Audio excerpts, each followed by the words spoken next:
उस डीजीपी साहब को शर्म नहीं लगा? उनके घर में बहू बेटियां नहीं है। आप देख रहे हैं एमए न्यूज।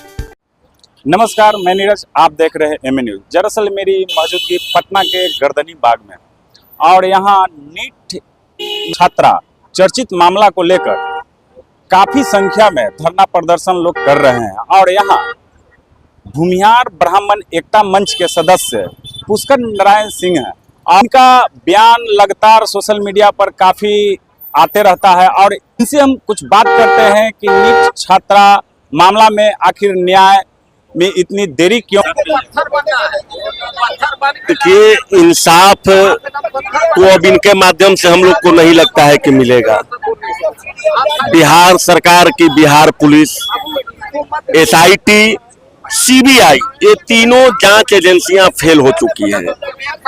आखिर जनता को जानने का अधिकार है, पीड़िता के माता पिता को जानने का अधिकार है कि अभी तक जांच में क्या हुआ है। इसके जस्ट उलट यह बिहारी नहीं देश का पहला मामला होगा जहां पर फरियादी पक्ष जो केस कर रहा है उसका कोई भी बात, कोई भी जांच एजेंसी सुनने के लिए तैयार नहीं है। तीन चीजें हैं।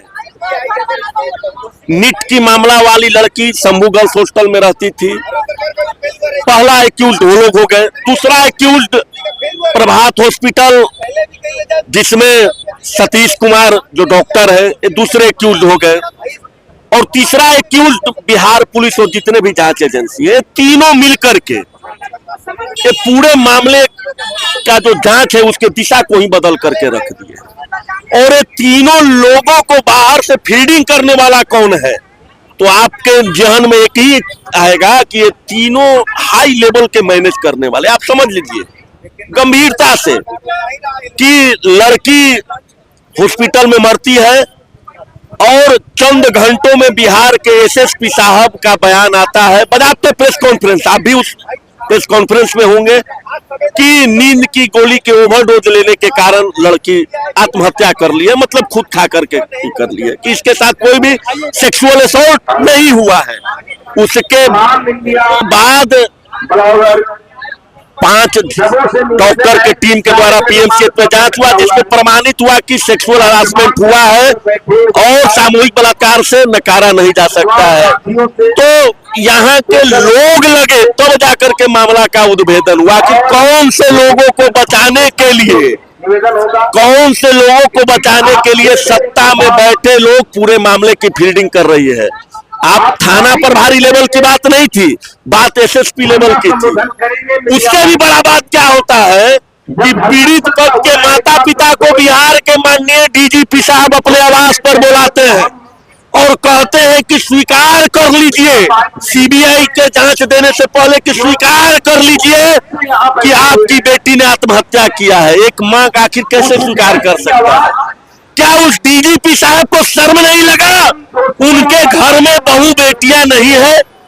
क्या आपको खाकी वर्दी इसीलिए मिला था कि आप एक निर्दोष को अपने सरकारी आवास में बुला करके कहते हैं कि स्वीकार कर लीजिए कि आपकी बेटी ने आत्महत्या किया है? उसके बाद जब पीड़िता के माता पिता नहीं मानते हैं और डीजीपी साहब के आवास से बाहर निकलते हैं तो इनको पुलिस पकड़ लेता है और कहता है कि चलिए सम्राट चौधरी जी बुला रहे हैं। सम्राट चौधरी जी, आप अवतरित पुरुष नहीं है, आप भी जन्म लिए हैं और बिहार में वोट देकर के यही जनता ने आपको बैठाया है और आप अपने आवास में बुलवा करके बलपूर्वक कहिएगा कि स्वीकार कर लीजिए। कौन से वो अपराधी हैं जो सत्ता में बैठे हुए हैं? कौन से वो भेड़िए हैं सम्राट जी जिसको आप लोग बचाने का काम कर रहे हैं?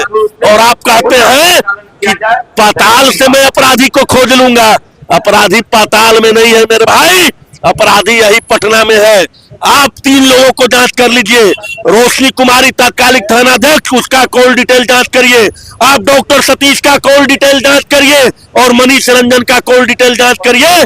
दूध का दूध और पानी का पानी सब आपको समझ में आ जाएगा आखिर कौन से वो विधायक थे जिनके कहने पर रोशनी कुमार ने हॉस्टल संचालिका को छोड़ने का काम किया। आखिर कौन से वो लोग थे जो हॉस्पिटल में जब पीड़िता भर्ती थी उस समय उनके माता पिता को पैसे के बल पर खरीदने का प्रयास किया गया। आखिर कौन से वो लोग थे जिनके दबाव में डॉक्टर सतीश रंजन ने सैकड़ों सुई निशा का पीड़िता को दिया और अंततः पीड़िता को मरने पर मजबूर कर दिया। कौन से लोग हैं ये?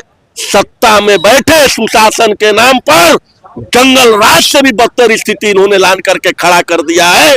तब तो जंगल राज था, अब दुशासन और दुर्योधन का राज है और बिहार के गद्दी पर धृतराष्ट्र के जैसे बैठे हुए हैं जो सारा चीज को देखते हुए भी देखने का प्रयास नहीं कर रहे हैं। यहाँ का जितना तंत्र है अपराधियों को बचाने में पूरी अपनी ताकत झोंक रखा है और हम लोग का दुर्भाग्य देखिए कि घटना के 70 दिन बीत जाने के बाद भी रोड पर बैठे हुए हैं।